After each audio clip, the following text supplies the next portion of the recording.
This is our 5-minute tour of highlights we saw at the Israel Museum. This right here is the four-horned altar coming from Beersheba, the 8th century. It looked like there might be some fertility gods in it, a snake on it. That's why it was probably destroyed and put into a wall. Whereas this right here is the Gabriel stone.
So here we've made it to the Tel Dan Stela, House of David. It's actually really small, much smaller than I would have expected, but brilliant nonetheless.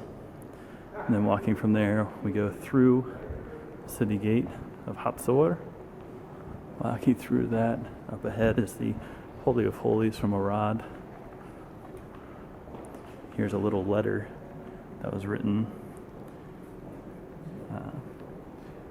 from Arad, and it's written and describes the house of God. It's the oldest that we have of that, from the early 6th century BCE. These two silver amulets bear the oldest copies of biblical texts known to us today, some 400 years older than the Dead Sea Scrolls. The one on the left here, and you can see the inscriptions above. It's really difficult to make out the inscription. Found rolled in tiny scrolls in a burial cave. And on the left here is Numbers 6, 24 to 26. The Lord bless you and protect you. The Lord deal kindly and graciously with you. The Lord bestow his favor upon you and grant you peace. And the priestly benediction. It's pretty wonderful. Here's a Hebrew inscription that was incised on the wall of a burial cave from the early 6th century BC. And it says, Adonai, the God of the whole earth, the mountains of Judah belong to him, to the God of Jerusalem. This is the earliest mention of a Jerusalem in a Hebrew inscription.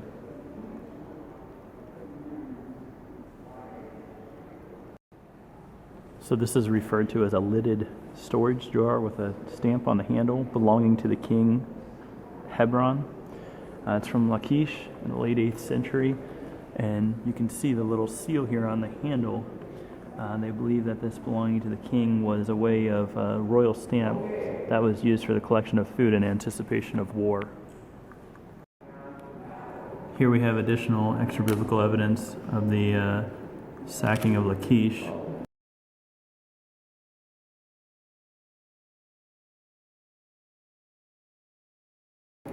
Now, this is the letter where the man describes that they can no longer see the fires of Azekah, that they have gone out. So we know that the city has fallen. And Lachish was shortly on its way.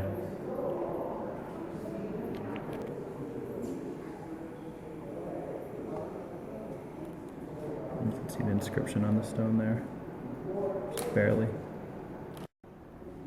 Another great piece that they have here in the museum is the recounts of Sennacherib's triumphs. This discusses the 46 cities that he took. This here is the replica of the relief that he had in his palace about his sacking of Lachish. It's the Lachish relief replica. Here's the inscription for the place of the trumpeting that would have been on the Temple Mount. Here we can see a little picture of the trumpeter.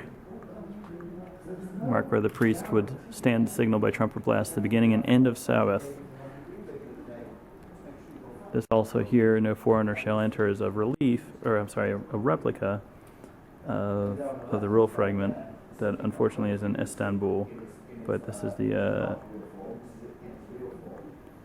warning that no one should pass past this point. Here we have little seals that are seal impressions found on the floor of the burnt house in the city of David. And most of the names that are on them are biblical names. So it was a great find from the early 6th century BC as well. Then over here is the epitaph of King Uzziah, basically saying, "Here lies King Uzziah, his bones, do not open. Hither were brought the bones of Uzziah, king of Judah, do not open," because of being a leper. Here's the ossuary of Caiaphas the high priest.